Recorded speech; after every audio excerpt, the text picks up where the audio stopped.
Okay, I think we're working.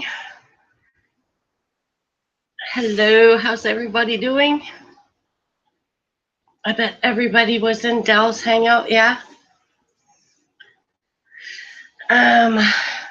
So this is Barbie. It is Saturday the 18th, and I just thought I would do another Hangout and see what's going on. Have a little chatty do. So I'm thankful you guys were patient because I was kind of waiting for Dell's Hangout to be over, just like to be respectful. And Nathan is in here said live now on the share, yay. And Dina Walker is saying just be yourself. Oh my gosh, that could be trouble. I know that Proxy was in here earlier. I'm not sure if he's here now. Oh, Tom's back. Hey, Tom, what's going on? If anyone wants to join, let me know. I would love that. I hate to sit here by myself again because, like, was it night before last? Hi, Zay Proxy, you're still here. I did a hangout night before last after Nathan helped me figure all this stuff out. Thank gosh for him, actually.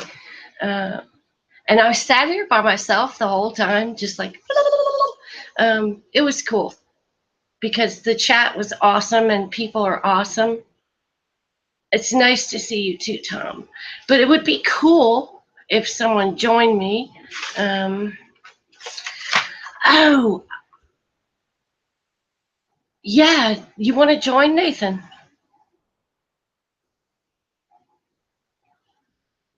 What I wanted to talk about is if anybody saw that interview on Infowars about that Eddie Bravo guy talking about flat Earth, and I think he mentioned Eric Dubé's name like 5 times. It was interesting, and they were also talking about like dinosaurs being fake. The guy that was like playing Alex Jones's little part there, that Owen Schroyer, he was interesting. It was funny.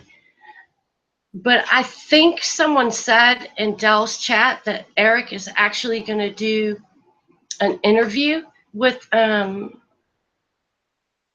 Bravo. I don't know if I'm right or wrong, but I wondered if you guys saw that interview, because again, it was really, really interesting. Okay, Nathan, I'm going to send you the link, and hopefully I do it correctly, like you told me. Hold on. Hold on.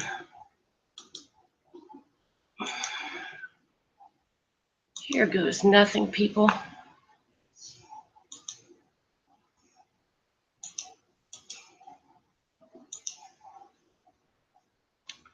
I think I did it right, Nathan. I hope I did it right. Let me. Okay, Tom is saying, yep, a podcast. So it was interesting. You haven't had time to see it, Dina. The problem with it is that they deleted it off of Infowars, but you can go to. Let me put it in the chat box.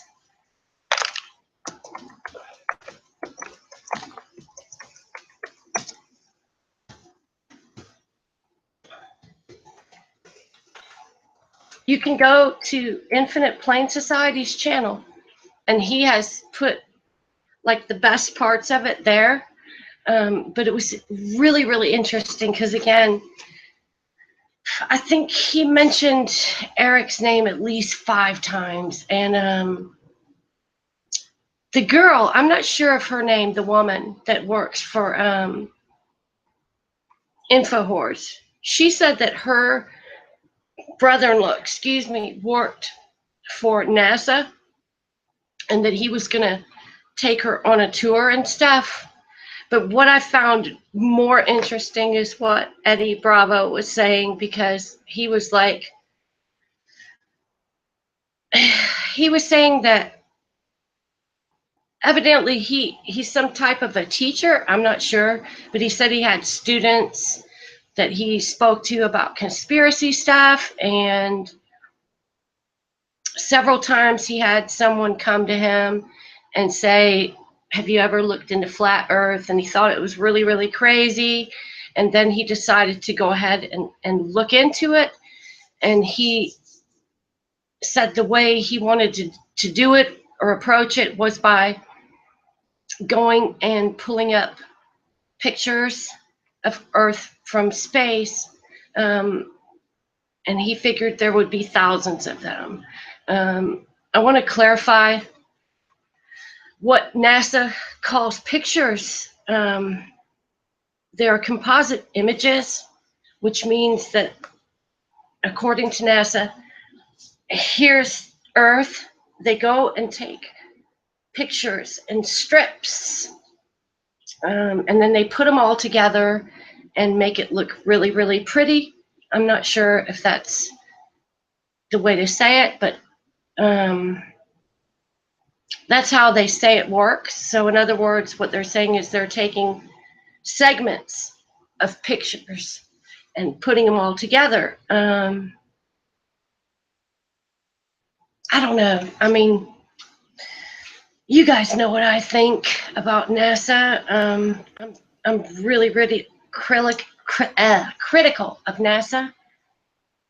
And Nathan is here. Nathan, do I have you muted? No, I muted myself. Oh. Well done. Second show already. Wow. Yay. I'm forgetting stuff, though. But anyway, I got the gist of it, I think, thanks to you. I don't know. I think you're doing really well. You know, no messing around, straight into it. Got your subject. You're talking about Infowars. What more can you ask for? Excellent stuff. Did you watch the Infowars interview? Yeah, I was just watching, literally before I started watching this live show, Mark Sargent published, I don't know if it was taken out of the live stream after the fact, but it said the bit that was taken out, basically. I just started watching that little bit that Mark Sargent had published. Oh, okay. So I guess you can watch it on Mark Sargent's channel as well. I do know Tim from Infinite Plane posted it on his also, because not long after they posted the interview, it disappeared. And I'm hearing a lot of people saying that this is like making flat earth look bad, blah, blah, blah. But I think that you need to look at it on both, sides of the scale, and say that it's out there. It's public. I mean, Infowars has got a hold of it. You know what I'm saying? And it was really cute because this Owen Schroyer guy was calling Eric Dubé Eddie Bravo's boy. Oh man, I about fell out when I saw it. But let's see. Yes, I agree with Zay Proxy. The lady that was there, I'm not sure of her name. She seemed accepting of flat Earth. I don't want to say accepting, but what I do want to say is that she wasn't like fighting it. She wasn't saying, oh yeah, this sounds absolutely crazy. And what I found interesting was the entire time they were speaking about it, on the TV screen behind them, they had the little flat Earth map up there. So it was cool. And this Eddie Bravo guy, he's interesting. So I think we really need to see what happens with that. She said she had a family member who worked at NASA, so she was kind of implying that she was going to go down there and get to the bottom of it, as if getting into the gates of NASA would get you to the bottom of it. But it's nice to know that. I mean, I don't want to. If she was to watch this back, I wouldn't want her to think that I was in any way insulting her. In fact, quite the contrary, because that's how I would hope everyone would approach it and go, right, let's go and ask a few questions then. You know, to have the presupposition that everyone else has is perfectly normal and perfectly acceptable. But to say, yeah, well, I know someone who works there, I'm going to go and ask a few questions, you think, great, that's the attitude, good for you. You know, but by the same token, like you said, she seemed pretty open to it. Yeah, she was totally cool about it. She said her brother-in-law worked there. And mind you, while she's saying her brother-in-law worked there, this Eddie Bravo guy is banging on about how NASA just is basically stealing money, etc. But she made it clear that she was really interested in her brother-in-law's offer to go and look at things. So, you know, it appears as though she has an open mind and heart. Of course, when you understand that a brother-in-law is like a close family member, but she didn't show bias, even when Eddie Bravo was like, he was dogging NASA. He was doing it quite calmly and under his breath, but he was definitely dogging NASA. So we have to see what happens. It would be totally cool if she took some camera or something, a way to like record her experience. That would be cool. What do you think? Do you think she will, Nathan? I think, yeah, definitely. But what would it show?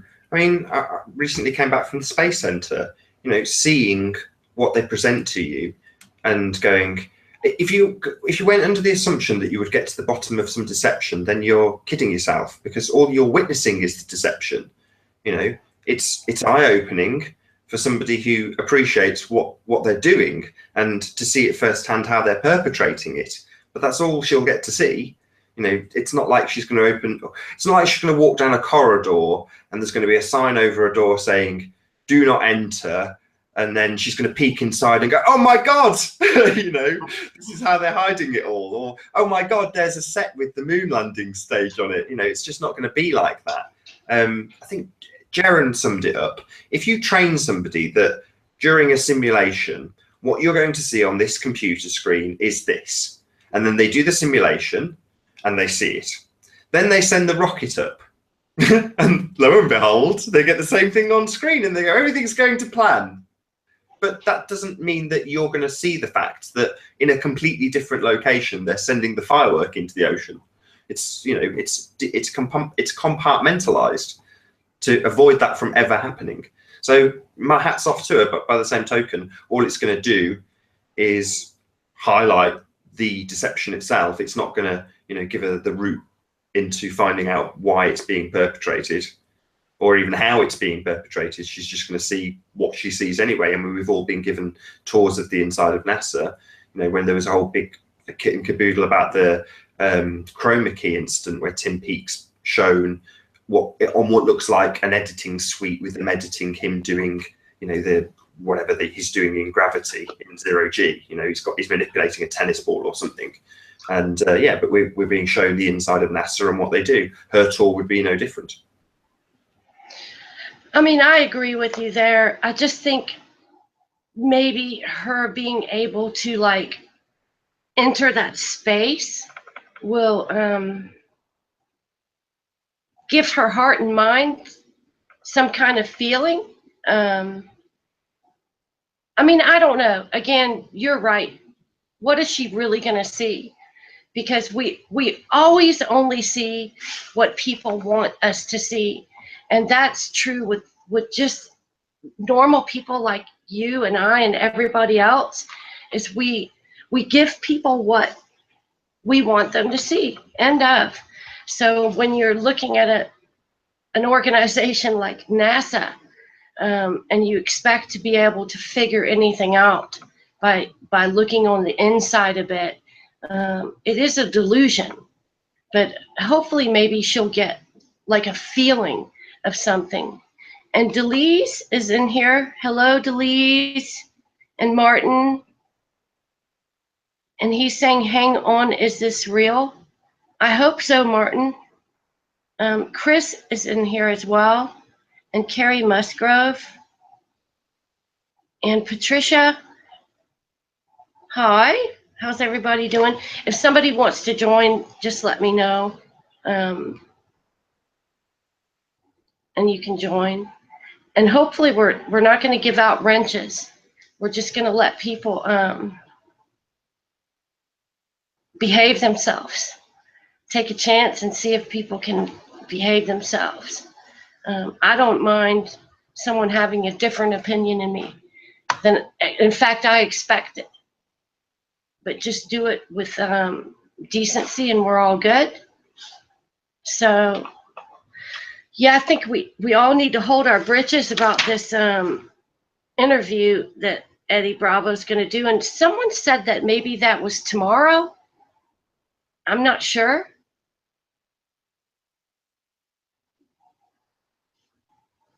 I think it is that tomorrow. Right, Nathan? Patricia, when I asked her, said she was going to ask Mark, so I didn't know. You don't know. Patricia didn't know. Mark Sargent will know. I mean, I heard someone say it. Oh, Undiscovered Country is here too. Awesome. Thank you for being here. Country Life Tales. I remember like a comment from you some time back. Hey. Oh, Patricia is saying interview is tomorrow, 6 p.m. Eastern. So cool. That'll be a thank you to Mark Sargent then. No, just joking. Thank you, Patricia. I think everyone was wondering, like, after they saw the little deal on Infowars, if that was going to happen. And then hours later, they were like, yeah, it's going to happen. So I'm of the mind where you kind of got to ask yourself, did they know all this in advance? Maybe, maybe not. But either way, it's a good thing. I mean, people are allowed to hear it. Tom Buddhist says, Eric, not promoting it. He's already been waylaid before. Yeah,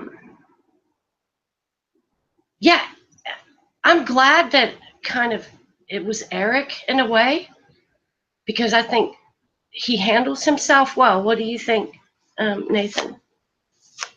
Yeah, it was a good interview. I mean, the amount of times I've heard people say, oh, he's reading from a script. And it's like, how dare you? You know, just being good at what you do and knowing your stuff doesn't mean you're reading from a script. And you're absolutely right. You know, Eric Dubay does hold himself very well under interview. I've yet to hear him get angry or agitated during an interview or an awkward question. You know, he's very calm. Yeah, like everybody, like you said right at the beginning of the stream, I don't agree with everything he says. And likewise, you and I don't agree with everything each other says, so that's normal. But yeah, I think he's a good choice. Plus, he's, as far as I'm aware, is he the most popular flat Earth proponent? That's solely flat Earth. I'm sure there are other people talking about flat Earth that have got bigger channels, but Eric's literally just flat Earth. Yes, he's a bit of veganism as well and a few other things, but you know, 99% of his stuff is flat Earth, and I would say he's the most popular, followed by Jaron. Is that right? 90,000 subs, I think he has. Yeah, I'm pretty sure I mean, last time I checked, he was like up there. And I have to agree, when he talks, he's like, he stays right in this place. And that's hard to do. That's hard to do when you're talking to people about like weird stuff. Let's just call this weird stuff. And he stays right in this nice little place, and you can't even sense agitation in his voice. So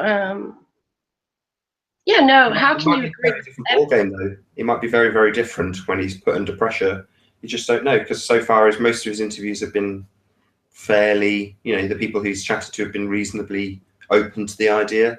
If he goes up, I've not seen him, unless you can correct me, I've not seen him go up against anybody who's definitely well and truly against what he's saying. I can't think of one. Maybe there is. I don't know. I don't recall it. The one thing that I do recall, and I kind of wish that they actually would have given Eric a voice, was when that was it the paleontologist went on Joe Rogan, and the guy had like a 6-pack or 2 of beer, and they were talking about the dinosaur thing being fake, and this guy got hot and bothered. I mean, he was absolutely going balls crazy, but it would have been better if they would have allowed Eric to respond. I just think it's awesome that he's able to get under these people's skin. That means that people are thinking about it, and the ones that aren't thinking about it are worried about the ones who are thinking about it, if that makes any sense, what I'm saying. Yeah, I think Yeah, they'd maybe have had him on if he wasn't a flat earther at the time. They're going by Mark's upload and reading between the lines. They're taking out sections that have got flat earth in it. Am I hearing you right? Are you saying info whores? that's what I say, info whores. Although I want people to understand that I do not think that Alex Jones and Bill Hicks are the same person. So I want to clarify that. But yeah, I call it info whores. Is that bad? Should I not say that? No, I just wanted to clarify that's what you were saying. Yeah. Yeah. I mean, because they do whore out information there. And it seems like it's whatever benefits them at the time. Although I'm glad this came out, but I think it was a benefit to them for it to come out. Sometimes people have to let the cat out of the bag when they know it's clawing its way out. And I kind of feel like that's what happened. So, yeah. I mean, reading between the lines, are you saying psyop?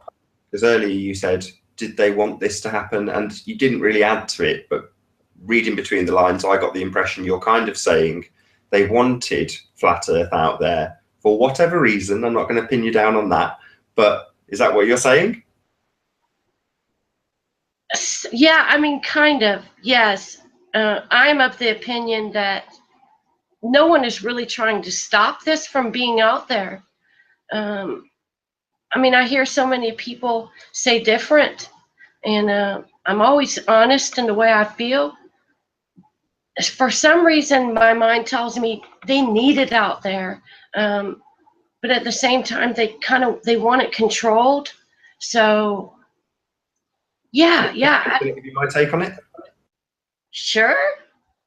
Well, they do need it out there. If you were to have the concept of flat earth completely devoid from anybody's conscious thoughts, and then you or I were to stumble across the idea, or I don't know how it would come into your consciousness if that was the case. If it was just never in media, you hadn't got Barack Obama saying, we haven't got time for a meeting of the Flat Earth Society, things like that. If you didn't have that and you weren't educated to ridicule it, then you wouldn't ridicule it, and you would potentially come across the idea and it would be as reasonable as what you see when you look out your window. So therefore, you need it to be in the public domain. You need people to hear about it infrequently so that they can have it part of their conscious mind to ridicule it when they do approach it in a serious way, or in a more thought-provoking way, or however you want to phrase it. But once you get to the idea, you must have a preconceived notion of it being ridiculous. You have to have that idea taught to you at school, where you've got boats going off the edge of a disc, or in modern times when you do a search, seeing that image of the disc rising up with the stars in the background, you know, sort of a mishmash of the heliocentric and flat earth theories that the Flat Earth Society give us. You need those there for it to be ridiculed, so that you don't just hear it and go, yeah, seems totally reasonable, when it is totally reasonable. Yeah, it's like this big reach around. When I talk to people in my personal life about it, I kind of understand where they're at with it. Hey, Vince, I see you, buddy. Awesome. Thank you for being here. It's like this big reach around. But when I hear people saying that they're trying to hide it, I just kind of want to shake them and say, no way. You know, it's easier for people in control to throw something out there and, like Nathan was saying, you know, put a little stain on it and hope that you look at it and see the stain, because they know you're going to see it. So I don't think it's a coincidence. I think it's really strange, in fact, that earlier when I saw the Eddie Bravo thing, people were asking, you know, is he going to try to get Eric Dubay in an interview? And hours later, that's where it's at. I'm not saying that's set up. So please don't take that from what I'm saying. If you're hearing that, clean out your ears. What I'm saying is that when you're able to control something this well, you can predict how things are going to happen. And so that's what I think is kind of happening here. I could be wrong, but it's what I think. I don't know. I know what you're saying. I think they could absolutely have a contingency plan. You know, they could, for all we know, have teams and teams of people sat in call centres trolling the living daylights out of every flat Earth video that ever comes out. That could be the case. I've no evidence to support that, but it could be. You know, in other words, there could be, as you suggest, contingency plans in place. But it just seems like it has that golden something, the X factor. And again, it's hard to put your finger on what exactly it is that makes it feel so much more organic. But it just feels like they've kept this little snowball out there, you know, that's just being kicked around and ignored.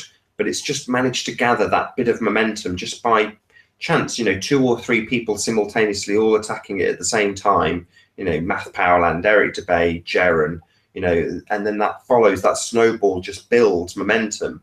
And it hasn't stopped. Now that snowball's rolling down the hill, and instead of it just being a little snowball that everyone sees and is aware of because they've been taught it and taught to ridicule it, and they can just laugh at that little snowball as they walk on by, it's now a giant, massive boulder that's rolling by them, and in some instances picking people up without them wanting it to. You know, it's hitting them in the face, and then they're rolling down the hill with this snowball, whether they like it or not. And that seems to be what's happening now. And I don't know, I think it is definitely the case that they don't want us to be talking about it. They want it to be ridiculed, but that's part of the structure that is around us. In other words, I don't necessarily think that there's teams of trolls out there. I think they're reliant on the fact that they've already pre-programmed everybody enough to ridicule it and think it's ludicrous, so that they don't have to do those things. But it's gone beyond that. You know, it's gone beyond the point. I see it now that people are more than happy to approach me and talk about it. I've said this before on my show a few days back, but there's people who I've had on Facebook, genuine friends that I know, have proper interactions with, that have seen flat earth stuff going by my Facebook feed for 2 years and have never mentioned it, not once, but now they do. So tell me a bit about it. You know, sometimes they'll give you their take on it and it's kind of nonsensical. You know, I've had people say, well, you know, I see the sky go, the clouds going by, and I've just assumed that, you know, you think, well, okay, that kind of talk makes me think you don't really understand what the heliocentric explanation would be, but that's normal. Who does? Hardly anybody has a really good grasp of what the heliocentric system is. And I'm sure you'll agree, you're far more gendered now on the heliocentric system than you've ever been in the past, and we have to be in order to highlight the nonsense that it actually is. But your average Joe on the street is A, programmed to ridicule flat Earth, B, programmed to have the preconceived notion that he's on a ball anyway, and beyond that, what's the point of thinking about it? It's already been figured out. Why do we need to even consider this? But they are. It's in the public consciousness now. But I don't know. I don't think it's preordained to have been this way. I don't think there was a plan in place to 2013 let flat Earth out again. I just don't think that's the case. I mean, I don't think that either. And to kind of like answer what you were saying about what keeps it like organic, it's the people. And Keith, I see you're here, buddy. Thank you. And that's just, look, I'm of the mind that people that are in power, and I know they is like this word that everyone despises. Who are they? But these people are freaking smart guys. You almost have to look back and go, wow, how do they do it? And give me a piece of that so I can change things, so I can make things better. But they understand that there's genuine people out there, like all of us, so that keeps it real. And I do believe they understand that. And I don't know, I'll say it 100 times. I don't know what it looks like. I don't know what it is. I've never seen it with my own eyes. I experience it with my senses, and my senses experience things flat. And I think everyone else's do too. And if I'm wrong, someday, if someone can show me conclusive proof that I'm absolutely wrong, I'll accept it. But there's something going on. And anybody looking into the shape of their world, it doesn't matter what shape you think. If you don't agree with me, but you're questioning your world, how it works, what's the shape, then I think that's good, because we need to test science. This was decided 500 years ago. I mean, Jesus, don't we need to test it by now and say, okay, let's get some new input, some fresh eyes on stuff? And I'm amazed at the fact that people just sit back and think, no, we don't need that. We had a say so, and that's good enough. That bothers me, because we should always question things. It's your right to question things. I don't know how Nathan feels about that, but that's how I feel about it. Yeah, I mean, we're not though. We are questioning things, but we're also publicly declaring it. So that's slightly different, because to me, it's always going to be an internal thing. I rejoice in the fact that knowing the obvious and observable fact that the Earth is flat and not suppressing that idea has led me to rejoice in the fact that I can look at things in a different way. I can explore things in a different way. Not everything has an answer anymore, and that's exciting. So does that mean that I necessarily concern myself with how everyone else will take it? Well, no, not anymore. I did initially. You might ask, why do you do your shows then? Why do you have a YouTube channel? Well, I like making videos. That's pretty much all it is. And this subject fascinates me. There's a never-ending source of material when you know you've been deceived about pretty much everything to do with the world that you live in, and we have. But in terms of you saying about, well, the evidence that you've got, you don't know the shape. Well, even the people who do, normal people who may not even be considering the shape of the Earth, but just accept that it's a sphere, the surveyors, they're the people who will have these caveats that take into account the fact that it's flat. It might be them saying, well, we take it as read because it's nominal, that it's, the curvature it's not worth factoring in. But that's just another roundabout way of saying that what you deal with on a day-to-day basis is flat. And everywhere I've been all over the world, It's all flat. That's what my personal experience tells me. So yeah, I've never seen the whole of it, but the whole of it is kind of like trying to say you're never going to see the whole of the galaxy in the heliocentric system. You know, it may very well be, if we're in an infinite, the infinite plane idea, that it's impossible to see all of it in the same way as it would be impossible to see the galaxy if I was still living on a heliocentric system on a spinning ball, basically. You know, you couldn't physically see the galaxy. That's just not a possibility. It's too big to take in. Well, we don't have any concept of the idea of the expanse of the Earth, but we have this notion that we could. We have this notion that we could actually see Earth in its entirety because we've seen it. You know, been shown a ball and told that's Earth in its entirety. But it might be, even if we go up indefinitely, that we'd never see the entirety. You know, you just don't know. We don't know what we don't know, in other words. Yeah, that's interesting to me too, because if, let's just say that satellites are up there. I'm not saying they are, guys. I'm saying let's just assume. And let's just assume the Hubble telescope is up there. Why can't the Hubble telescope just turn around and take a full photograph?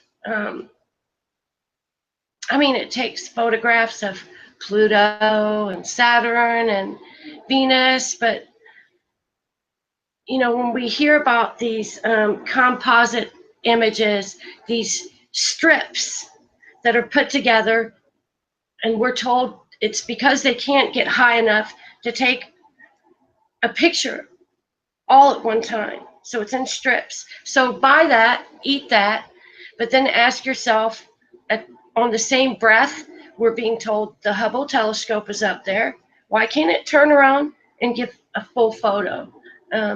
It's not far enough away either. That's a simple answer to that. I mean, you do have Epic, though. I mean, Epic got, what, 500,000 miles away to take that absolute garbage of the moon transit.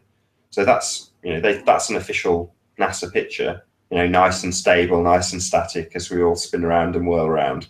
But you've only got to look at it. You know, the actual, what they present you with. Forget what they tell you about how far away they are. It looks garbage. It's terrible. I mean, I agree. It's like, we're to assume that we got people up there living in a space station. People have been to the moon. Elon Musk is going to send you to Mars if you like. He won't go to the moon either. And if you go to Mars, you're not coming back. But we don't have a well enough technology for better photographs. And Keith is in here, and I know that Keith is a glober and he has a little knowledge. So maybe he can answer this question, why these images do look so bogus, so fake. I mean, I really want an answer for that. Again, we're billions and billions of dollars, and we can't get better images.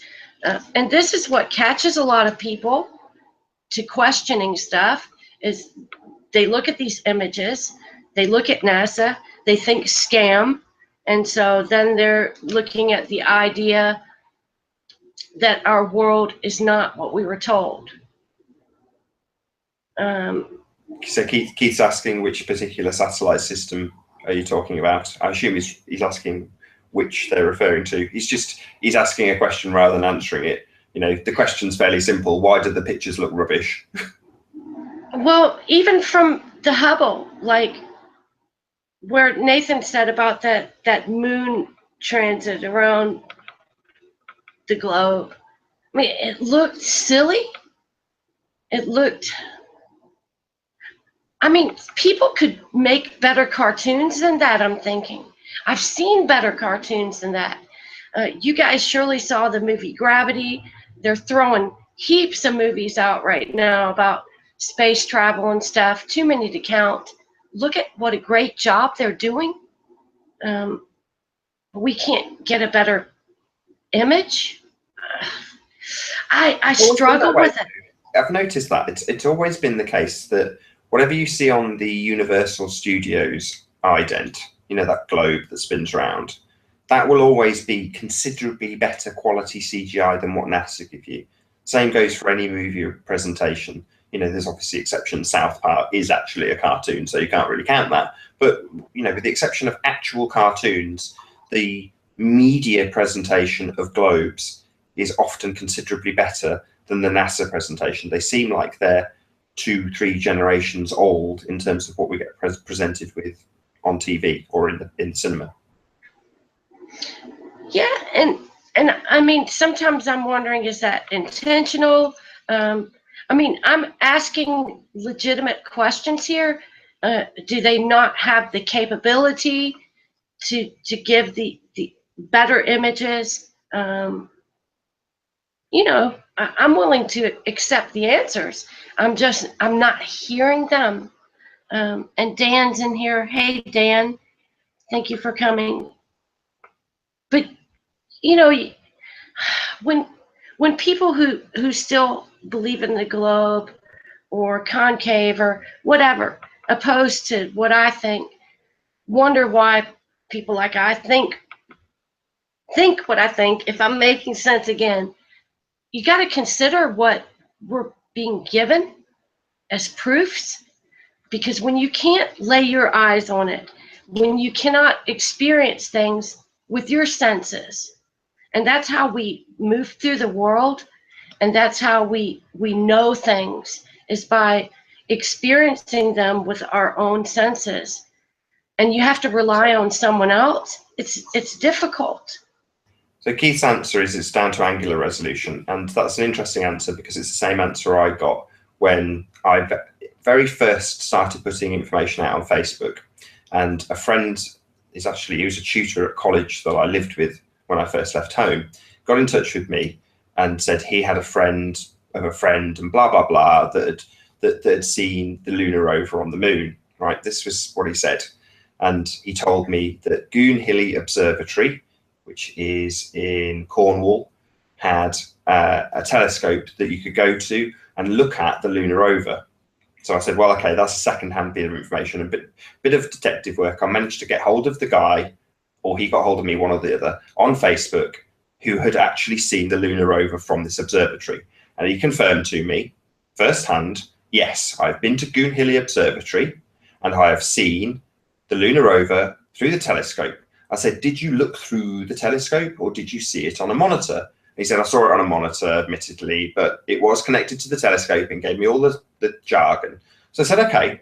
So I got in touch with Goonhilly. And at the time, they were closed. They were closed for renovations. And this is where I'm a bit sketchy. It's a couple of years ago now. But essentially, I got hold of somebody who was in charge. Yeah, I can't remember what. I'll have to go back and look at the video log again to get the exact details. But I asked him about seeing the lunar rover. I don't know if I explained to him that somebody had told me that they had, but I asked. I said, I'd like to come down and I would like to see the lunar rover through your telescope. And he said, oh, no, you can't see it. That's absolutely not what you can do from here. I was like, really? He said, yes, you couldn't see the lunar rover if you turned Hubble around and pointed it at the moon, because it's 0.02 arc seconds and the angular resolution of the Hubble telescope is 0.05 arc seconds. So it's therefore too small. Even if you pointed Hubble at the moon, you would never see the lunar rover. I was like, oh, right. So essentially, you cannot, period, see the lunar rover from Earth. That is not possible. It will never be seen, ever. That's essentially what he said to me. So I just did a video log and published it. It had a couple of 100 views. But yeah, essentially, you get told by somebody who was seen firsthand at an observatory, the lunar rover, and that was his story. That was absolutely his account. And he was steadfast. Yes, I have seen it. You know, you're telling me that the Earth is flat and the moon is this and that and the other. Well, I've seen the lunar rover. I know they've been to the moon. I saw it. That was his attitude until you actually do a bit of digging, and it would seem they've covered their tracks. They used to show the kids the lunar rover. Now they don't. Yeah, and you know, I'm not quite clever enough to figure all this stuff out. And hello, Brian, and hello, Charlie. But there's always an excuse. I was asking someone, that's been like about a week ago, and I brought up about Crow 777's videos. I don't know if you guys have watched them, where he's looking through the telescope and filming it, and he's saying, "Oh, did you see that little satellite go by?" So I asked the question, like, when is it the Chinese or the Japanese sent the rocket to the moon to like orbit the moon? I asked why we couldn't see it, like with our own telescopes, because some people say they can see satellites, and I was told it was way too small. I don't know. There's always a reason or excuse. Yeah, he's saying we've avoided the question by talking about the moon. Well, the original question was, why do the pictures look so terrible? And the answer is something to do with angular resolution. It's like, no, we do have pictures. They look crap. Why? Yes, Keith, I do want truth and real answers, but I'm having a difficult time grasping the truth and real answers when, again, I said this like 15 minutes ago, I feel like everything is this big reach around. You know, if you're in this vicious circle, then where do you get your answers? You know, for someone like me, because maybe Keith is very, very clever. I'm thinking he is, and he understands mathematics really well, blah, blah, blah. Well, what about me? I'm a freaking tard, Keith. I want to see something with my own eyes and be convinced, and I'm not convinced. And I'm not saying I'm so thick that I couldn't be convinced, but there's an issue with these images. There's an issue with the organization that gives us the images. And I think anybody who sits back and says there are not issues with NASA, I mean, I don't know what to say. You know, maybe you need to. Would say that. I mean, Jeremy, Gems Panda, would say just that, because he's looked into the explanations and he's got answers. He could address every single issue you have with NASA. But so what? You know, in a courtroom scenario, just having an explanation and an answer for everything doesn't mean that the judge and jury will accept your answers and explanations. It doesn't matter how good they are. If it doesn't stack up with reality, it doesn't matter how good your explanations are. So what? Yeah, you can give us an explanation. Do we accept it? No. You know, especially when we can see with our own eyes. You know, someone did it really well the other day when they did take a portion of the dog cam footage and just put it next to a picture of a globe. Well, there you go. There's a picture of what we've got from high up. And I looked at it and went, yeah, looks about right. And then you look at the picture of a globe and go, no, that doesn't look right. It doesn't look right at all. It doesn't look anything like the picture that they show you from a high altitude weather balloon. You know, the two are not even comparable. You know, one looks like reality and one doesn't. One looks like a cartoon and one doesn't. That's as simple as that. You know, I can hear explanations for angular resolution and compositing of images and taking pictures in different wavelengths. Well, so what? Lovely explanation. Thank you very much. Still looks like garbage. I mean, I feel kind of the same way. And actually, I watched all of Jeremy's videos, Jim Panda, by the way. He's a nice guy. Again, I'm not like sitting here being hateful towards people that don't believe what I believe. In fact, I'm grateful for it because that's how we learn. Don't agree with me, that's cool. I could be wrong. But I did watch his one video about, what was it? Something happened on the way to the moon, and he made some really great points. But I'm still in question. I'm still in question. about what actually happened, you know. And I do understand that people can make videos and take the good bits out and use them to their advantage and twist words and these kinds of things. And that's not what I'm here to do. But I think that everybody needs to realize that there are good questions that are being posed. And as long as there's a question, then there's people's right to get answers for them. And I want answers, you know. And I think we're under this control system that covets power and knowledge. Because I think it's fair to say that we all know that whoever has all the knowledge has all the power. They control the past, they control the future. And it shouldn't be that way. Knowledge should be accessible in simplicity to everyone. You know, and I understand there are people way smarter than me out there, way, way smarter. But what I'm saying is that they should find a way to make it understandable for people. And I'm not seeing that. I'm seeing a lot of ducking and diving and insulting and stuff of this manner, and it just bothers me because I've not seen good enough proof to convince me yet. So I'm surprised Martin doesn't want to join. I thought he would. I mean, somebody in the chat has just said to me, which just get my goat a little bit, because I can kind of understand where people like Jen Panda get annoyed, and he gets his goat when people take stuff out of context, and that would annoy me too. So you've got this constantly happening.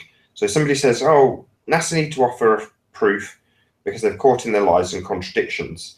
DeGrasse says the Earth is pear-shaped, yet NASA shows us photos of a perfect ball. Well, no, that's taken out of context. So there's so many flat earthers that say that Neil deGrasse Tyson said the Earth is pear-shaped.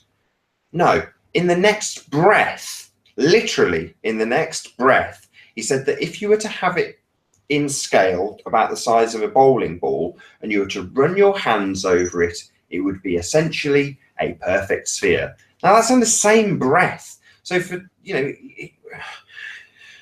people just take stuff out of context, and then you get these memes of a pear-shaped Earth, and it's like, no, that's not what he said. You know, he didn't say you'd run your hands over it, it would be a beautiful pear. You know, that's not what he said. Now, I'm not fighting for Neil deGrasse Tyson at all. You know, I still think it's all nonsense. But it's a really poor argument to put up to say that Neil deGrasse Tyson says Earth should be pear-shaped and NASA present us pictures of a perfect sphere.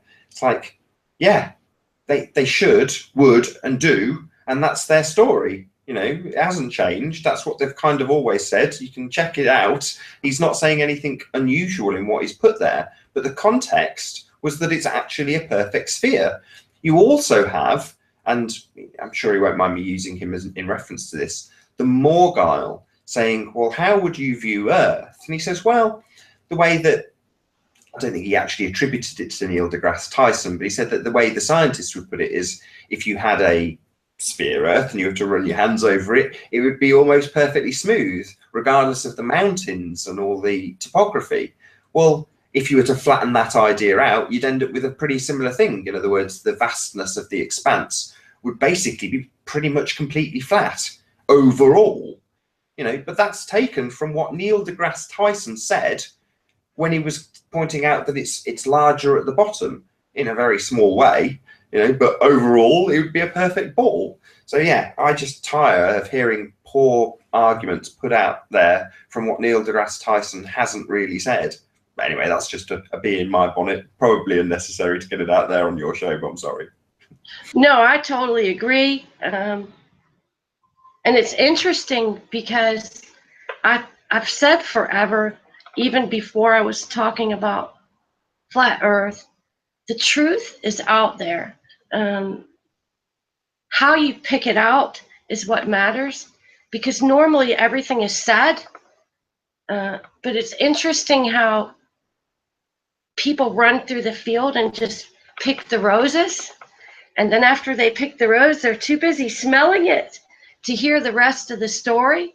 So yeah, now people are expecting they should see this pear or this squash down basketball. It is hilarious. It's kind of funny because in some ways we deserve it if we're not listening to everything. I almost think you have to be really, really careful before you say something or make a claim about what someone else is saying. Yeah, because when claiming something shouldn't be the way somebody proposes. I had a cathexis on last night or the night before, and he was saying that the two systems that Tycho Brahe put together were unable to be disproved by observations. So you go, well, if you start to enter into an argument with somebody who's going to use those things as their observations, you're going to be in a position where they say, my observations can be proven correct. And they're right. So you're never going to win those kind of arguments. And the same thing applies with NASA. If you're going to, back to the beginning of this conversation, if you're going to walk through the doors of NASA and expect to find something lying on a desk or some, notebook that's, got the earth is flat scribbled out and then actually, no, we'll tell them it's a ball. It's just nonsense. You're never going to find that. All you're going to find is the structure. And in terms of, again, earlier in this conversation, we said, well, who are they? Well, they are the people who are in control. Those are the people who are in power. You just have to look at who's in any power structure. They're all fairly overt. We know who they all are. But does that mean that they are the origin of the deception? No, of course not. They're all long dead. But does it mean that some of them might be complicit in the lie? Yeah, possibly. Some of them might have figured it out and just go, well, I just won't tell anybody. It doesn't serve my interests. Or they find out and think, I'm not going to tell anybody. The system's set up in such a way that I'll be ridiculed. Why would I want to do that? So, just because people are continuing to perpetrate the deception doesn't necessarily mean that they, A, have any clue that they're perpetrating it, or B, if they do, that they haven't just assessed their situation and done like many flat earthers have done and gone, the very nature of the words flat earth are designed to be ridiculed. We are foolish to label ourselves and brand ourselves that has a predetermined nature attached to it so that people ridicule it. If we do that, then we're idiots. So if that's the way it's been fashioned, most people are going to look at it if they're in power and go, why on earth would I do this? But then on that another one of Mark Sargent's videos, no, it wasn't. It was Robbie Davidson. He mirrored a video that basically pointed out that there's people out there now, Kyron Irvin and, God, do I say it, Tila Tequila and B.O.B., but people like that are putting their reputations on the line. They do have something to lose. They do genuinely have something to lose, and they still will be ridiculed over this, but they're still going, I don't care. This is obvious and observable to me now. I'm not going to be... People don't want to lie. In other words, it's about intent. If you're average Joe normal like you or I, and you look into it and realize that you've been deceived, would you then continue to perpetrate that lie? Well, many people who are just average Joe and, basketball players maybe not fitting into that category so much, but they're certainly not the people who are controlling us, and they're prepared now to go out on a limb. Great. Yeah, and it takes balls. And hey, Twit, thanks for coming. And Billy Bob, didn't see you, but it takes balls for somebody to say, I don't think everything is what I've been told. And I think so many people who are like in the flat earth movement, I'm not speaking for everybody, but I think a lot of times maybe they're just people who are saying, I just don't know, or I'm just not sure. And I'm just working off of what I observe and what I sense. But it's not easy. no one wants to put themselves in a place where everyone else can come back and point the finger at them and say, "Oh wow, look at you! You're absolutely ridiculous." And it is interesting that these basketball players are coming forward. And what's the other guy's name? Is it AJ something? The wrestler. I do question the timing of this, but I think it's in our hearts to ask those questions. And I think that we have been primed as people, as human beings, as sentient beings, that when we question things that are given to us by the authority, that's like a no-no. Shame on you for questioning it. So when people do question things, they're looked at and thought, wow, these people are totally weird. It shouldn't be that way. We should live in a place where, even as I sit here right now, if someone doesn't agree with me, go ahead and question me. It's cool. You can do that. And I'm comfortable with it. If everyone else is comfortable with it, we're all good. But we don't live in that place, guys. And that is something that bothers me. And it should bother everyone, because nobody should be sitting on this throne and be able to jerk your emotions around in such a fashion that you feel weird about questioning your world. It is your world. It is my world. It's everyone's world. You have the right to question it. That's where I'm at with it. And I think Martin is asking me why I think the timing of the basketball players coming out was weird. It just is. It's convenient. Again, I don't think anyone is like trying to keep this movement back. I think actually they're pushing it forward. They want us to know. So in that sense, I think it is weird. That's just the way I feel. I'm not saying the guys are making it up. I'm saying the timing seems strange to me. What do you think about that, Nathan? I don't know. It's the third time I've done it now, referred to Mark Sargent. I'm not a massive Mark Sargent fanboy. It's just he's got good points on this subject. But he was saying that their chances are they're sat on planes, trains, and automobiles all day long, travelling up and down the country for their games, and they're going to get bored. They've all got Wi-Fi access and mobile phones. What would you be doing? Well, you'd be sat on YouTube. Well, you run through your YouTube subscription lists pretty quickly on a journey. I can assure you, I've done a lot of travel. You run out of material real fast. So you find yourself digging in avenues of YouTube that you might not automatically find yourself in just on an average Saturday afternoon after you've watched EastEnders in the UK or whatever the soap opera is in the States. Whereas out on the road, yeah, you're going to find yourself digging into conspiracy theories like Flat Earth. And let's face it, there's huge traction for Flat Earth at the moment. It's tracking with mainstream subjects. So to assume that they wouldn't come across it seems weird to me. The fact that they have and then talked about it, it just seemed like he just shouted across at him.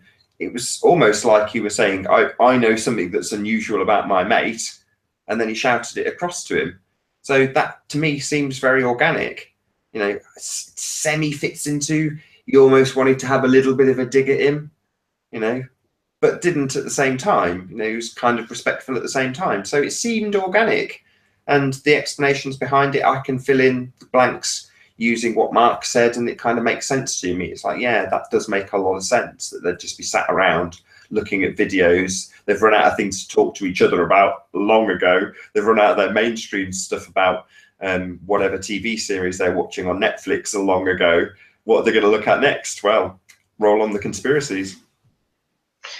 I mean, I get what you're saying. And again, I want everybody to understand, I'm not saying that these guys are not authentic in what they're saying. I am just of the mind that when it comes to people who get paid millions of dollars by the system. Although I believe that they have voices of their own, nothing happens by mistake. I could be wrong, guys. I could be totally freaking wrong. And I'm fine if I am. I just find the timing weird. We have that basketball player, then we have his mates backing him up, then we have the wrestler, a couple days later. I don't know. Martin's in here, and I'm going to run to the bathroom if that's cool. Hey, Barbi. Don't run. You might hurt yourself. Well, I'm going to walk to the bathroom, and you two can hold it down for a second. Yeah? Right. My Okay. telephone was ringing the other day, and I ran to it, smacked my toe, answered the phone, and it was a cold caller saying, "Have you had an accident lately?" So yeah, my fucking toe answering this phone. One of those I've fallen and I can't get up type things. Oh, that wasn't nice. I shouldn't have said that. I'll be right back, though, guys. I got to go to the bathroom bad. Okay, my dog will keep you company. Oh, hey, dog. Back once. Back twice for yes and 3 times for no. Go on, dog. Dog. Wait. Pay attention. Over here. Wales. What? Wait. Wales here. You got it. That reminds me of what happened to you, Martin, when we were out in Wales, when we came to see you, Paula and Eleanor and I. We were walking along the edge of the river and you're videotaping something and then something happened to you. Do you want to... How come? That was just the perfect height. There was like a metal, I'm not sure, I think it might have been to lock your bike on or something, and I just walked straight into it, into my bollocks. I was like, okay, yes, fine, I'll be okay. You're literally there, you're in the middle of doing a video log. You know? I know. I'm a trooper. I'll just carry on, Nathan, pretend nothing's happening. But I did have pain for a couple of days after.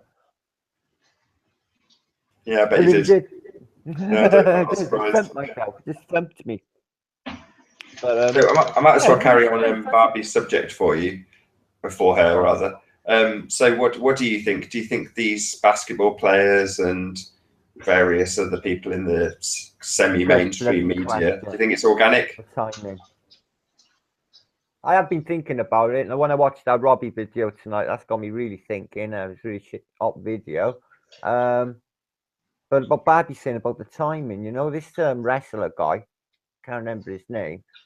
Yeah, he looks slightly crazy, doesn't he? He might give it bad credibility, but not with this basketball player, not with Irvine. He's a real smart cookie, and everybody knows he is as well. So he should be taken seriously. And some of his team players are looking at it as well. And it's difficult to determine, Nathan. I'm not sure if it's a good thing or not. Well, why the sports community? I thought it would have come out first with Hollywood. I thought it would have come out first with somebody like Travolta or Tom Cruise, somebody like that. But then they've just said it all down to schedule. Just down to schedule. So if you're a Hollywood actor, you're busy, non-stop busy. Even if you're an extra, you're busy. Yeah, whereas sports people, they're on the road all day long. They've got nothing to do.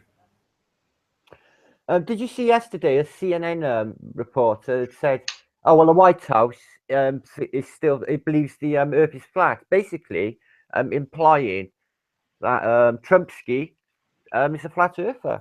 No, this is not the first time we've heard this, guys, is it? That Trump might be a flat earther. Do you think there's any last time it was fake news, though. Last time it was total nonsense. Yeah, I know. That's kind of like... I'm sorry, Martin. That's kind of like, though, what Nathan mentioned earlier, and I concur, though, like listening to Neil deGrasse pear-shaped, but then directly after, he's correcting it and saying, basically, this sphere, people hear what they want to hear out of words coming out of someone's mouth. And that's because people are in the mind to want to pull facts out when they're trying to validate their feelings, particularly when we think something is going on that shouldn't be, or there's a lie being perpetrated, whatever. You know what I'm saying? So Oh yeah. all of a sudden we're sitting back and we're pulling out specific sentences or words. And I want to say this because I've done it, guys. I'm freaking guilty of it. Same here. And We're all guilty of it, Marty, I think. Yeah, and I have to put the brakes on, because I will hear what I want to hear out of something, and then I'll get all excited, and I'm like, yes, they just justified what we've got, even what we got to go on of hard evidence, even without FE bias, if I call it that, even without that, what we've got, like the absence of curvature and the impossibility of what on a spinning ball and all these things that we know, and the sciences behind them, and all flat earthers have learned now as well. The science of how light works and how our eye perceives light and all these things that people wouldn't even think about with observing reality. Flat earthers will put into consideration, so we see things differently, don't we? I mean, sorry. I feel you on that. I think that we all need to be careful.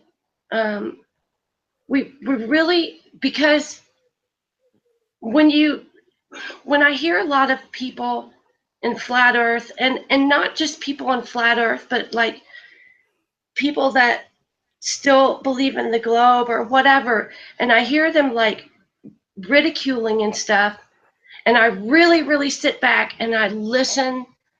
I understand why it's being done, and people can get mad at me for saying this. It's fine, but I'm going to say how I feel, and whoever doesn't like it, too bad, so sad, you'll get over it. But we have to be careful what we're putting out there, and what we're taking away from what we're hearing. I'm not saying that the basketball players are not authentic. What I am saying is that the timing of it all is freaking shady. You got, and it was I'm not suggested on a video today about like they say it's illegal to say that deny climate change, for example. Now, I put a video out about 2 weeks ago where I was denying climate change, and I got a copyright strike. I put a big letter to him saying, was it that I did wrong? Or what did I exactly do wrong? But I really do think it was that got me the strike. They put my account back on a day later after I appealed, but it was still that content. So it was putting a video today suggesting the flat earth could actually be put in that category, whereas it's sort of a criminal offence to mention it. Do you think that could ever be a reality? Well, Martin, I mean, I think rather than denying climate change, maybe we should be denying that if there is climate change, that we as a society, us guys that are right here, are not responsible for it. No chance.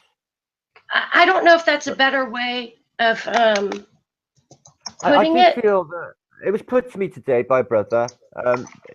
He keeps coming at me about I like what you do and you're a truther, but this flat earth shit gotta go. I'm like, for fuck's sake. He's like, no, there's so much shit in the world, all the starving people. I seen a video today with Russell Brand on about these child slaves in caves that get these minerals to go in our mobile phones. And all of these different circumstances, which I'm well aware are happening, and I'm well aware that the clothes, these cheap clothes that people buy in these shops, they know that they're made by child slaves, but they couldn't give one iota. So he was giving me all of this, like it's every time I set eyes on the guy, it's like this flat earth shit gotta go. I'm like, look, it is, and I tried to explain. I can't go there with him, but he thinks that FE, he's in the Max Egan camp, if I'm honest. He hit me with that when he came at us. Look, this guy says that you were just a psyop to detract from other conspiracies. And I said, no. we emphasize more on other conspiracies, and we do, guys. We go into the health factors, or who's responsible factors, and what the hell are we? Where are we? When are we? And all these questions. We for the first time, I think, in any generation, are looking at the last generation. Never, that's for sure. Really phenomenal in this time. You couldn't get a more all-encompassing subject matter. I mean, we're questioning the nature of reality, the nature and existence of God.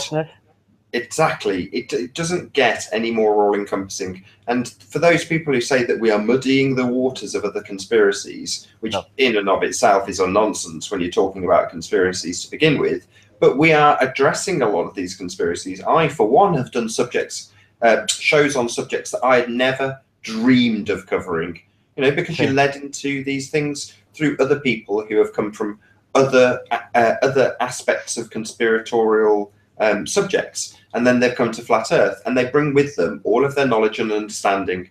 That's what they bring along, and they share it. They don't say, oh well, now I'm no longer interested in chemtrails because I've come to flat earth. On the contrary, they go, the earth is flat and I also know about chemtrails. Yeah, I agree with you there. I mentioned the other night about kind of the waters getting murky. So I'm guilty. Nathan can get his bat and whack me on the head. No, we are all guilty because there's been a learning curve for us all, guys. We haven't had actually had a rule book here. There's no rough guide to flat Earth awakening. Now we've all awakened to this lie. We've been lied to our entire lives. We can see clearly through it. And when we have globe people coming at us, we just like, how can they not know? To us, it's like it's an absurdity. How can they not get it? To us, because we know in our being, we know that we're not moving. We're still and at rest. We just know there's a creation. I do, for one. But the argument has been dead in me for a long while, Barbi. Is it with you?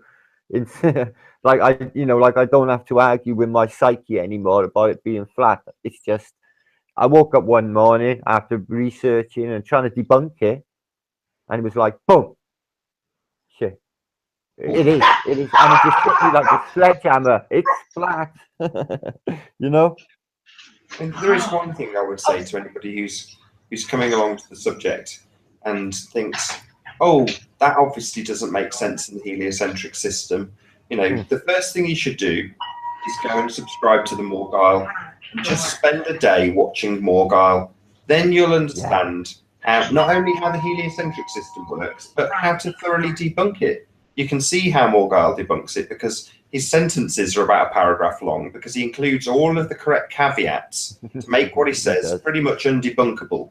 And he includes all of the facts and details. Goes into extreme effort to lay it all out in its entirety in every single subject that he covers. And it's all heliocentric nonsense being debunked by Morgile. And he understands it. He understands it better than me. I know he understands it better than you, Martin. He just knows it inside out, back to front, upside down, and he knows how to debunk it. So before you make a video saying satellites don't exist, watch a Morgile video or two and get to grips with it. Get to grips with what they're saying and how it doesn't make sense, rather than just making an assumption that I think this shouldn't work that way. And often there's already a very well thought out explanation that's filled in those cracks. The people who've devised this system aren't stupid. They've filled in all the cracks thoroughly. They've got explanations where there's shady things going on. They've already wrapped it all up nicely in explanations. And you need someone like Morgile to have had a really thorough, in-depth look at it first. Not saying that you shouldn't do that also. Feel free to do the same thing. But to save you the effort, rather than making yourself look foolish and saying that the Earth should be a pear, go and watch a few Morgile videos, and that'll set you on the right path if you're going to do videos debunking heliocentrism. Yeah, I mean, you're right. The information is definitely out there. I just kind of question what information people are heaping on top of all of that, And I said the other night, and I'm going to continue to say it, when you ask yourself if there's problems with what's going on in our world, and you think someone is up to something, you need to ask yourself to what end. And don't make that like a 5-minute conversation with yourself. Make it a deep conversation, because really, if you think about to what end in any situation, and you really pick it apart and look at it well, it would save so much time, effort, and trouble for people. So then when you get all these crazy assumptions thrown in on top of what people already think is crazy, and you get them because people have not asked themselves, to what end? You know, why would this be done? That's where a lot of the problems lie with me. Yeah, I'm firm in my beliefs, guys, but I'm also firm in people using their heads, and being smart enough to you know, look at things in a manner. Properly. You're right. Right. Yeah. To what ends, Barbi, is another way of phrasing something that I like to use, and it's the most important question in any story, and that's why. You've phrased it to what ends, but why? Why would they do this? Why would they perpetrate this deception? That's always the most important question. You know, the who, the where, the when, they're incidental by comparison to the motivation, the motive, the why. That's always going to be the most important question. But, you know, people don't necessarily ask why. They just go along with whatever's being said. The other thing that I think is a major problem, sorry, Martin, I will get there, is when people go to the source of the lies to find out answers for lies. So if you take, we've used it once, so we've used a courtroom scenario, might as well use it again. So if you've got a bank robber, right, and he's blatantly guilty, you know, he has robbed the bank, we'll just take that as a given. When he steps into the courtroom, he's going to tell a story that puts him in the best possible light, that makes sense, that's been gone through with a fine-tooth comb with a solicitor, and it will be presented to a judge and jury. That doesn't necessarily make his story in any way correct. But if you were to just take out of the equation the judge and jury and just go to the bank robber and ask him for his version of events, well, of course, he's just going to tell you that he didn't do it and it's nothing to do with him and he's a perfectly good guy and he wouldn't possibly do those things. So the same is said for us. It's back to, again, right at the beginning of this conversation. So does the girl and her brother-in-law, when she goes to the liar and starts asking the liar, have you lied? What do you think the answer's going to be? No, of course I haven't. Look at how much truth I tell. Oh God, I'm going to ask the controversial question here. Right, do you think they have ever been in low Earth orbit? Yeah, they can fly. They can fly, Martin, so they would class that as low Earth orbit. No, I don't think they've been in low Earth orbit. Here's what I will say about that. I would be too on the height. I will say that if they can get up there, I can see how they could keep a device up there forever. That's something I'll talk about another time. But I got night vision and I look up at the sky at night and there's shit happening up there. I'm telling you now, it's flying around all the time. It mind boggles me what it could be. There's definitely stuff in the sky, Martin. There's definitely stuff happening. Oh, it's not satellite. But you're saying you use the word orbit. So in your question, you've got the idea of things falling around the edge of a sphere, missing it continually, you know, producing weightlessness. Well, that's the idea of orbit. Well, we're not on a sphere. Possible on a plane. No, we don't. We definitely don't have orbits. No, there's no forces to keep it there. No, you're quite right. No. But I was saying, let's take the sphere out of it and say, because I have a different opinion about how things work in this world. So I'm of the mind that if they can get something up there, they can keep it up there. I'm not convinced about people being up there for any amount of time. And the reason why I say that, again, when I talk about finding the truth, and what's being told to us, when they speak about people being on the ISS, they talk about is it degeneration and the muscles and stuff. Oh yeah. Apparently they got to do X amount of hours a day, haven't they? Exercise.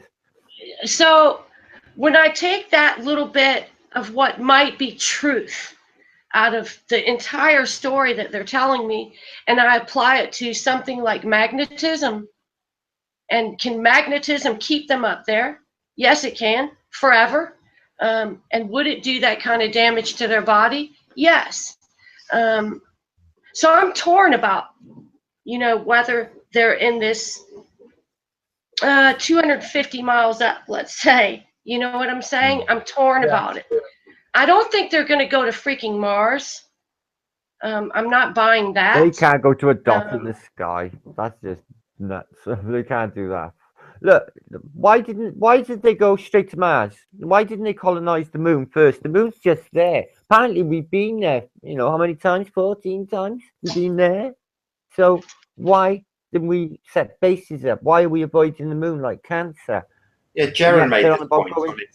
Did you see Jaron's video he did? Yeah, he showed the wicked space station on the moon, and it just blew my mind. Am I thinking, yeah, why didn't they? And they're talking about going to this red dot in the sky they possibly couldn't go to. It's just, I don't know if you saw that term, Barbi, but that was Jaron does certain. Jaron's just got a knack at certain types of videos, and that was one of his best. I'd probably seen all of the footage that he used 20 times, but the way he stringed it together and some of the concepts he put into that video, and like you said, him saying, why are we going to Mars? We are led to believe that we could be wiped out, that 60 million years ago we were led to the point of near extinction by something hitting the Earth, yet we're not colonizing the moon. It's like, yeah, good point, Jaron. I'd never thought of that either. I might have thought about it fleetingly, but I've never dedicated it to air and said it in such a way. Yeah, it's total silliness. There's another guy that makes videos. I've been following him for a while. He's actually extremely funny. He dogs NASA to beat the band, and that's learned of the Jesuit order. I don't know. He's brilliant. I know him. Yeah. Okay, he's so funny. He brings up a brilliant point. No woman has ever been to the moon. I asked NASA about this. I got in touch with NASA about this. Do you remember about a couple of years ago?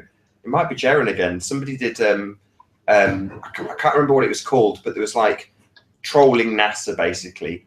They had like a NASA disclosure day, and everyone was sort of instructed in flight. Oh yeah. Do you remember that? Truth bomb. Yeah, truth bombing. Fucking 2015. That was. Yeah, you're right. So I did. I went to NASA on that day, and because there was so much trolling going on, it wasn't like I felt like I'd go in there, ask a question, and be ridiculed on their Facebook page or wherever it was. I asked in a few different places. But yeah, I went in and I said exactly that. Why has there been no women? Why is it all white men? Why is there no black men on the moon? So, I mean, that, to me, that is really, really relevant. Because again, when you look at truth and you look at the world that we live in, that we have contact with, that our senses have contact with, we know that these kind of things don't wash here on the ground. Since the feminist movement, and I have my opinions about that, guys. If you want them, I can give them to you another time.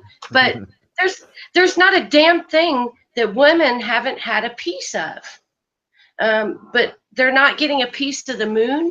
So I know that for many people, this seems like a really small thing to question in your mind, but it's not a small thing.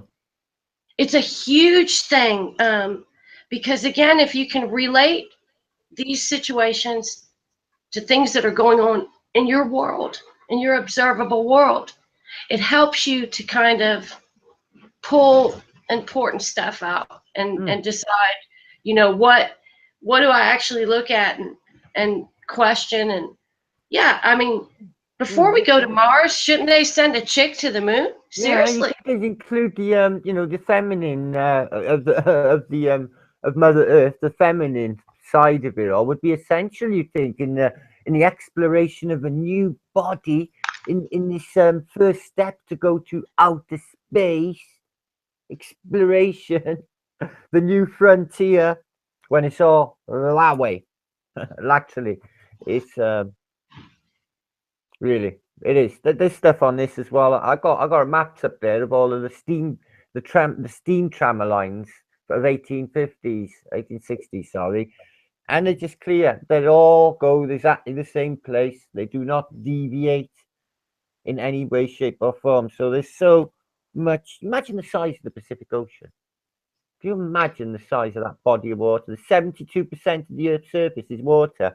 Yet when they show you a ball or a globe, you see in Africa, and it's filling the entire what looks like the ball. No, this wouldn't be possible, and it's always up here. So where's the North fucking Pole? Oh right, well that would be Antarctica. But it ain't there really, is it? It's just a bit of cloud.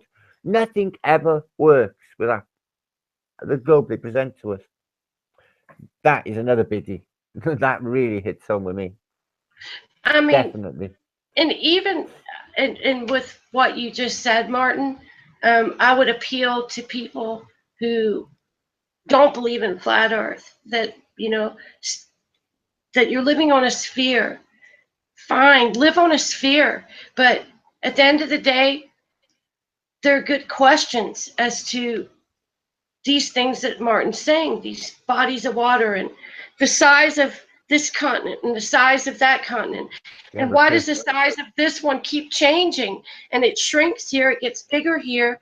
What are they hiding? What is going on? Why are there so many different versions of the truth of your world? There shouldn't be 50 different versions of the truth of your world. There should be a version, and that's it. And it's shared by everyone. It's known by everyone. So I find reality so tricky and lies and deceit so difficult to define that when I think about like the 1500 maps, that's what like we go on when we see these the Hyperborean, don't we, in the north? We the Mercator's and whatever, we see the Pierre Reeses of the ice-free Antarctica, or there's loads to choose from. You will always see, even on the map of Monday up there on my wall, you will see the Hyperborean. So why do all 1500 maps show that there's land in the north? That's only 400 years ago. And if there was a deluge or something happened up there, I'm sure they would have put into the history books. So then I sit and think to myself, well, are they that tricky that they would just put that information or them maps into sort of culture with no validity to it because something completely different is happening?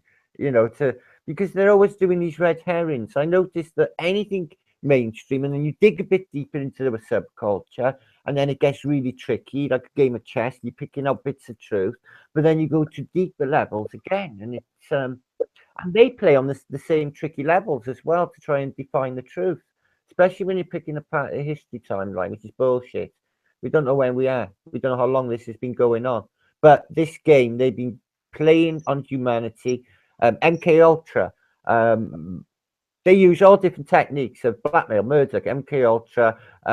They use different techniques to control society through brainwashing. The television is massive, as you know. That controls most people. When they're on a bus in the morning going to work, they're talking about the television they've seen the night before. Everyone's in the same mind. That's 90%, I would say, of society. It's fucking awful. Well, in Western society, that is. Eastern society is a bit out of it. They're sort of more flat Earth, to be honest. They're cool out there in the Far East with this flat Earth knowledge, especially the Indians. The Vedic scriptures, they go by that, and that's flat. The Norse, they're pretty much flat because the Norse mythology is flat. Now, all these old mythologies, why would they base this on bunk? What made up? I really love the version of creation in the Norse mythology. I really really dig it. Helga, they got a sort of hell. The different plateaus on this tree of life is very much similar to what's happening with Vedic scriptures. So I think with the similarities, there must be some truth in this. I'm thinking I mean, about how big our plane is. It's not that big, you know. I've been around a lot of it on boats. I agree with you there. I think when you look back at some of the ancient cultures and beliefs, they were definitely in a place where they were less worried about control as we are. Although I do think there's always been control. Oh, yeah. Elizabeth I brought in the first police state. She introduced it for a guy called Bacon, and he was like the head of secret police at the time. And this is in 1500s. This is Tudor England. But she had eyes like Gestapo on every corner. Anyone spoke against the state, they were gone, possibly to the tower. So Yeah, they had police states before this. that was the difference. That while there was control, it was absolute and totalitarian control. You know, if you're doing something wrong, it were just dealt with. Whereas these days, it's far more subtle. And I think that all changed with the printing press and then with television. So those two things meant that you didn't have to have that sort of overt control over people where if they didn't do what you told them. But ultimately speaking, you're right, because back in the times when the Mappa Mundi was being paraded around, it wasn't being paraded around daily in people's lounges. It wasn't in their front rooms like it is today with the globe on the television set. That's where we are controlled, and it's much more subtle and subliminal than overt and direct. Yeah, that we live in this place where we have very little control. And I want to mention historical revisionism. I think it's important, and I keep repeating myself on that as well, because the simple facts are that if I'm in control right now and I want to change history, it wouldn't take much for me to do that. And 2 generations later, people are back in the Stone Age. And they have no idea, you know, they have no idea that my great grandchildren have no idea that I was sitting here tonight on 3/18/2017 on a computer talking to people in another continent. Revisionism is rampant, people. It is out there for a reason. They are rewriting your history the way they want you to hear it. And these maps and different articles of stuff that manage to slip through the cracks, it's amazing. I mentioned this the other night as well. I've watched 2 videos, actually from flat earthers. I don't want to mention names, where I almost felt like they were coaxing book burnings. Okay, I'm not popular with certain flat earthers about my readings. I've got to be honest. Well, not all people like them or books, but you're right. Revisionists. How do we know Copernicus ever existed? How do we know this is just all not just Jesuit bullshit handed to us? How do we know? We have no idea at all, have we? Yeah, we couldn't possibly, because that's what revisionism is. I know this sounds crazy to people, but you can't, write your own history. Get a book out. God, love. I have. It's my effie novel when I get on it. It's going to be awesome. I've been doing it for years. Oh, no, man. I got loads of it. Not years, though. I'll swear. I write a lot. Look, babe. I write a lot. And that's good because... NASA fanboy. Jupiter. That's awesome, Martin. Hold on, Martin. You've hijacked Barbie's point. Sorry, it's babe, okay. What I'm saying, though, is we live in a time and place where we don't have to rely on our hand to meet a piece of paper anymore. And if the establishment could do so, they would freaking burn every piece of paper and pen that they could. Well, you know the word is mightier than the sword. I mean, and the photograph and the word for press is mightier than, you know, it got more pull with the masses than a war. It really has. A certain photograph can have more input on society than a war. That's really crazy, but it's true.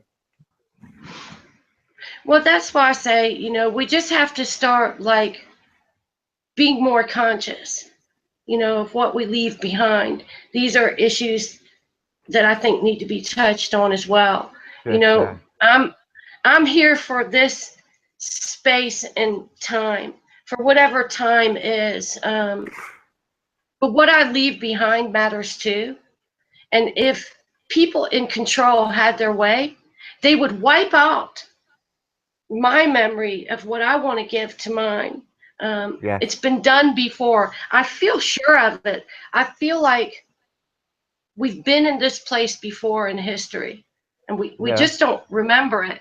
But there's like something inside of us that is giving us these little hints to Well, wake the up. recognition, when people recognize one another in this all the time, and it's too much to ignore.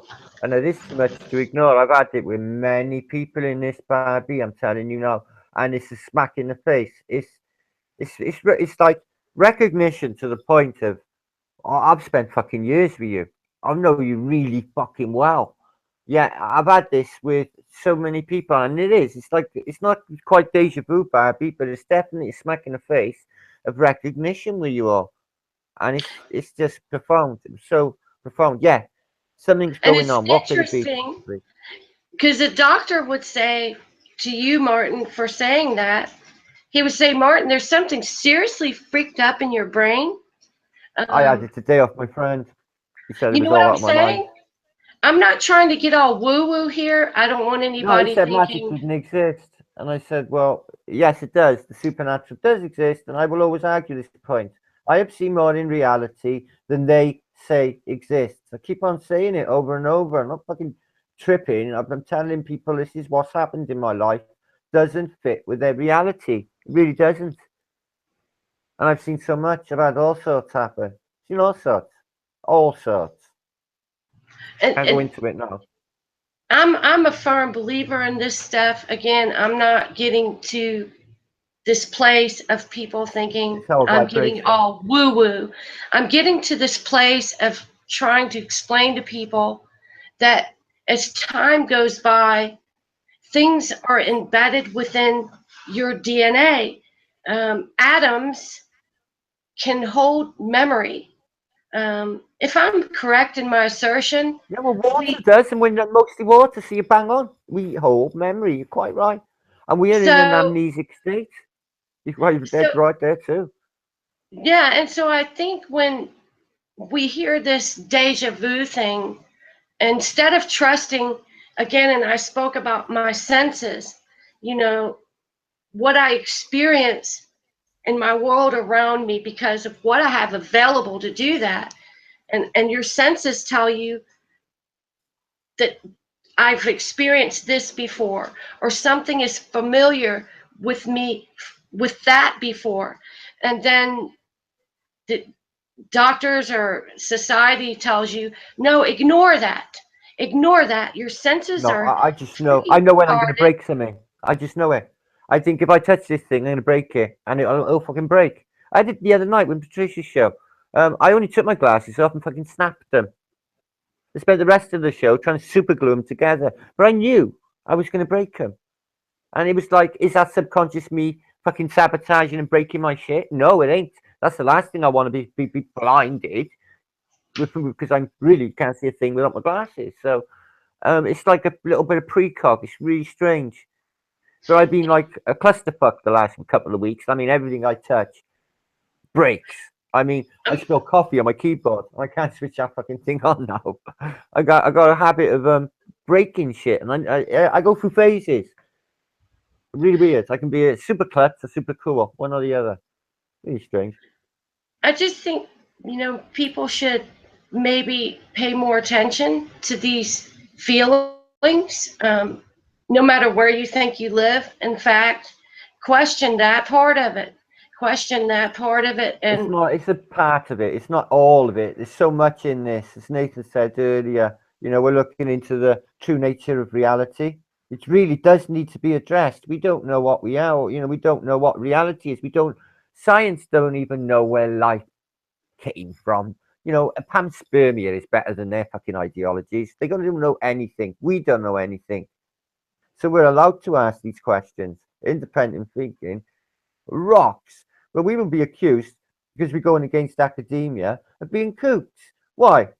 Because we don't think what mainstream tells us to think. Oh, very dare you. Yeah, don't worry, don't worry.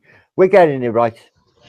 All right. And people are waking up. Do you know these people you're on about now, Barbie, these famous sports people? Well, they become flat earthers. Where did they pick up their information? Do you think they were watching all our videos?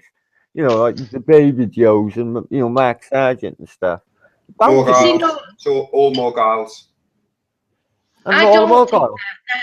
that was kind of my point, is I don't think that anybody got to this place we're at right now because, oh, yeah, all of a sudden we watched a video. Or, I mean, I've had things happen in my life that pointed me in a direction. But if I was being honest, I would have to tell you that there's something deep in my soul that says to me, I need to look at things and question things. And this is why I'm saying history, experiences, feelings, I think that they are embedded in your DNA. I think you pass them to your children. I think so as well.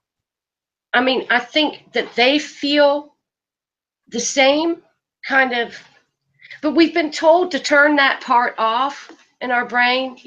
Don't pay attention to that. Oh, because you're an absolute nutter. And I don't care what shape you think you're. Memories in our DNA. It's passed down. I know it is. I just know it is.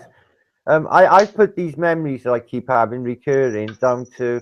Well, I was talking to basically a guy who was a trained psychologist when I worked in my last job in the garden centre. I told him of this dreams I have, because I'm a prolific dreamer, and he said that it's a construct created by my mind. All it is actually is mind, and all it is actually consciousness, but we're all one consciousness, all one web. Like, people can deny God till the cows come home, but the reality is, for me, is God is love, and God is consciousness. When we experience a love feeling, or a feeling of forgiveness, or a feeling of empathy, all these feelings that God given, I believe that is God. I believe that when they say in the book of Genesis, when the first words that in the beginning was a word, well, that's a vibrationary formula. That's happening is God is invoked the whole of creation through, because everything is vibration. As you know, everything is atoms, vibration. Basically, speed of fucking light. These things are just rattling away, and everything is just indeterminable, as you know, collapsing just for our very eyes to see, as quantum mechanics will let us believe. But it goes so deep, perhaps, especially with quantum mechanics and spirituality. These are the It fields definitely that need does. to be opened up. I mean, we could sit here and pick apart this kind of stuff forever. Psychicness. And this is like, this end of it all interests me more than I can even express to you guys, because I think there's so much going on in this place. Do you know what? I love the way you talk. It's so wicked. I'm not going to get into all my like ether beliefs and whatnot, but I do just want to mention to people, the idea of things being embedded. I made a couple videos and I put the Mobius loop in there, and that's why I did it. I don't know if people pulled that away from what I was saying, but if you search deep within yourself, we're taken away from this thing that's called personal responsibility. Where we're told it's okay not to look in the mirror. and evaluate yourself completely. Yeah. And I think that's wrong. I've met myself, I think, as they say. and you need to, because once you can get to that place, you can like experience what I'm saying. I'm not saying I'm on this high vibrational place. That's not what I'm saying. No, I know. I'm saying we're all the same. And I think these things are they're embedded in us. And science says that too. It does. Science supports what I'm saying when they tell you that atoms can hold memories and feelings. And if you stimulate one atom, no wonder where it is in the said universe, it will express or be stimulated in exactly the same way. Spooky action at a distance. Now, we're made of atoms. Remember, this is one that people keep forgetting. Our brains, our grey sludgy messes inside of a blackness of skull are also subject to quantum effects, which means your brain and your body are also collapsing, as well as the furniture in the room around you. And plus, the room is also in your mind, because there's a different theories of it being an outward projection, or is your reality that you're seeing, you're looking around your room now. Let's say you're looking at it in a screen at the back of your head here. You're actually not in your room is in your head. In reality. Close your eyes. Yeah, there's back. They have so many explanations about knows. Matter and what is solid matter, and are we actually solid matter, or do we perceive ourselves as solid matter? No, I mean, that's something. Bruce Lee knows. That's something that would take more time than we got tonight. And actually, I think we've been on here like 2 hours. So maybe it's time to say bye, and then plan something for the future. What do you think, Nathan? I think it's a good time to ride out. It's like, what is it here? 20 to 2 in the morning. So yeah, it's been a real pleasure having. I was about to say having you on. You've had me on. Thank you for having me on. Thanks guys for coming on. Oh, loves Barbi. Awesome.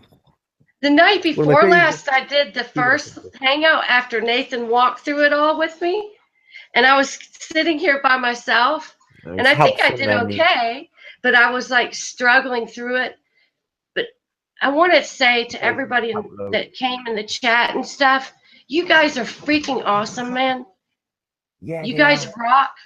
I mean, without I don't want to tell you what to do, Barbi, but you're still running live now. You might as well take the opportunity. You can see your chat. Just roll through it and just give a shout out to all the people in there. It's just nice when I'm in a chat and somebody shouts me out at the end of a show. I love it. So you might as well.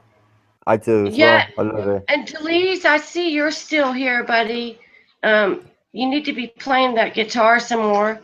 And Timaeus, Chris, you've corrected me twice. And Jared and Charlie. I don't know if I've seen you before, Charlie. Curved Water, you are from Earth Discussions channel. Yes or no? I'm not sure. Mark Harris, hey, thank you. Brian, thank you. Billy Bob, I believe you were here the other night. Rawkin is here again. I'm not sure who all's still here. But what I am sure of is you guys rock. And I appreciate it, because without you, there would be no point. I would be sitting here talking to myself, and that's no fun. And Martin and Nathan, thank you very much for joining me. I'm going to try to do this twice a week. We'll see how it goes. But thanks so much, guys. I'm going to end it and let everybody go to sleep. It's late in the UK. It's 20 to 2. Not too late for a flat earther, though. We should have a Barbi Mcgill show theme tune. The Barbi Mcgill show. Or something like that. Yeah, thanks again for having me. It's been a real pleasure. Thank Thanks, you. Dad. Bye, guys. God bless Oh, you, bye, Dad. Pro. I forgot proprietor, but I did say hey to you. But bye, Pro. Bye, y'all. Just need me to know where I am. Okay. Good night, guys. God bless. Good night, sweet Dad.